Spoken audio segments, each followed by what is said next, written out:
Chapter 12 of He Can Who Thinks He Can by Orison Swett Marden. Originality. No human being ever yet made a success trying to be somebody else, even if that person was a success. Success cannot be copied, cannot be successfully imitated. It is an original force, an individual creation. Every man will be a failure just in proportion as he gets away from himself and tries to be somebody else, and to express somebody else instead of himself. Power comes from within or from nowhere. Be yourself. Listen to the voice within. There is room for improvement in every profession, in every trade, and in every business. The world wants men who can do things in new and better ways.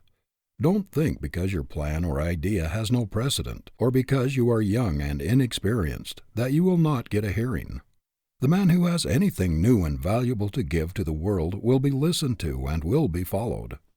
The man of strong individuality, who dares to think his own thoughts and originate his own method, who is not afraid to be himself and is not a copy of someone else, quickly gets recognition. Nothing else will attract the attention of an employer or the rest of the world so quickly as originality and unique ways of doing things, especially if they are effective. Blaze your own way, make your own path, or you will never make any impression on the world. It is striking originality that attracts attention. The world admires the man who has the courage to lift his head above the crowd, who dares to step to the front and declare himself. Never before was originality so much at a premium. The world makes way for the man with an idea. It is the thinker, the man with original ideas and the new up-to-date methods, who is the real productive force in a community. He is wanted everywhere. But there is very little demand for human machines. The world is full of followers, learners, and taggers who are willing to walk in old trails, and to have their thinking done for them. But it is seeking the man with original force who leaves the unbeaten track and pushes into new fields, the physician who departs from the precedent of those who have gone before him, the lawyer who conducts his case in an original way, the teacher who brings new ideas and methods into the schoolroom, and the clergyman who has the courage to proclaim the message which God has given to him, not that given to some other man who has put it into a book. The world wants preachers who get their sermons out of life, not out of a library. There are 1,000 people who will do faithfully what they are told, to one who can lay out a program or execute it. 1,000 who can only follow, to one who can lead. It is a rare thing to find a young man who has the power of initiative and the ability to put a thing through with the force of originality. Whatever your work in life, do not follow others. Do not imitate. Do not do things just as everybody else has done them before, but in new, ingenious ways.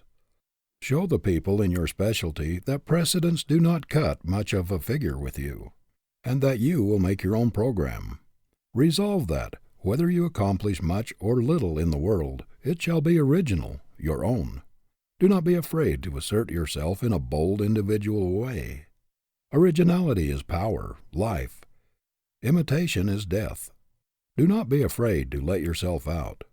You grow by being original, never by copying, by leading, never by following. Resolve that you will be a man of ideas, always on the lookout for improvement. Think to some purpose. There is always a place for an original man. There is nothing else which will kill the creative faculty and paralyze growth more quickly than following precedents in everything and doing everything in the same old way. I have known progressive young men to stop growing, become hopelessly rutty, and lose all their progressiveness by going into their father's stores, factories, or places of business, where everything was done in the same old-fashioned way, and the precedents were followed in everything. They lost all expansiveness. There was no motive for reaching out for the new and the original, because their fathers would not change. I have seen splendid fellows who might have become great and grand men, shrivel to pygmies in their fathers' ruts. How many of our business houses are weighted down with machinery, old, antiquated methods, ponderous bookkeeping, and out-of-date appliances, when new devices or new methods with short-cut ways of doing things would enable them to economize greatly on room and to get along with much less help, but they cling to the old with a fatal tenacity. This is why so many old concerns, which have been strong and powerful for generations, gradually shrink, shrivel, get into ruts and fail, while their newer competitors, the bright young men who have gone out from these houses, do things in a new way, adopt up-to-date methods, keep up with the times, and go on to greater success. There is a great advertising quality in originality or uniqueness. The man who does business like the great majority of men, although he may have superior ability, does not attract much attention. But if he makes his own path, adopts original and progressive methods, puts his specialty in a class by itself, and attracts attention, everybody who patronizes him is a traveling advertisement for him. There is a specialty store in Boston whose progressive proprietors make a study of original ways of doing everything. For example, all change is given in brand new money, direct from the United States Treasury or Mint. This does not cost much and causes but little trouble, yet it is a very shrewd advertisement. It is especially attractive to women and children and has brought a great deal of trade. Aside from the danger of handling old soiled money, which has been no one knows where, it gives a sense of pleasure to handle new, crisp bills and brand new bright coins. This is only one of the many unique methods this concern adopts. People flock to the most up-to-date establishments, for they know that the newest styles, the latest and freshest goods, the greatest variety, the best display of taste, and the most appropriate things are to be found there. It is well known that those up-to-date houses pay the largest salaries and have the best buyers. There is a hotel in New York which needs no advertising. It is one of the institutions which people visit out of interest, and they are always talking about it. Other things being equal, they will patronize it. If they cannot afford to have rooms there, they will go there to dine, to see the fashions and prominent people. The amount of free advertising which this hotel has had, in addition to what, perhaps, other first-class hotels get, would probably have cost, if paid for, half as much as the hotel is worth. The same is true in every line of endeavor. It is the newest and the most up-to-date concern that has the latest devices and the freshest and most original ideas that draws the people. Do not, however, make the mistake of thinking that if you simply do things in new ways, you will necessarily be successful. It is effective originality that counts. There are thousands of men who are always chasing new ideas, new ways of doing things, who never accomplish anything of note, because they are not effective, not practical. I know a man who adopts every new device that comes along, and has thus practically run through a large estate left him, because he did not have the judgment or the sagacity to select really effective devices or methods in the management of his affairs. The shrewdest thing a young man can do, to say nothing of the influence upon his character, is to put the greatest possible originality and the highest possible excellence into everything he does, to make a resolution at the very outset of his career to stamp his individuality upon everything that goes out of his hands, and to determine that everything he does shall have the imprint of his character upon it as a trademark of the highest and best that is in him. If he does this, he will not require a large amount of capital to start a business and to advertise it. His greatest resources will be in himself. Originality is the best substitute for advertising, as well as the best thing to advertise, if quality goes with it. Some men are absolutely afraid to do things in a new way. They must follow somebody else. What was good enough for my father and grandfather is good enough for me, seems to be their motto. They cannot see any reason for changing. They must have a precedent for everything or they reject it. They cannot appreciate a new idea or a new way of doing things. They think there must be something the matter with it if it has not been used before. They have a peculiar love for the old. The antique appeals to them. They think the value of things lies in their age. These people with hide-bound intellects stand in the way of progress. Every town has these precedent men in the same old-sized stores with the same old out-of-date shop windows, the same methods of displaying goods, the same old cumbersome systems in the counting room. They are progress-proof. New ideas frighten them. The precedent man is always nonplussed, embarrassed by anything new, or when confronted with a condition which requires something original. He must get hold of something which has been used before, or he is powerless. Many people think it is unfortunate to be unlike others in their personalities.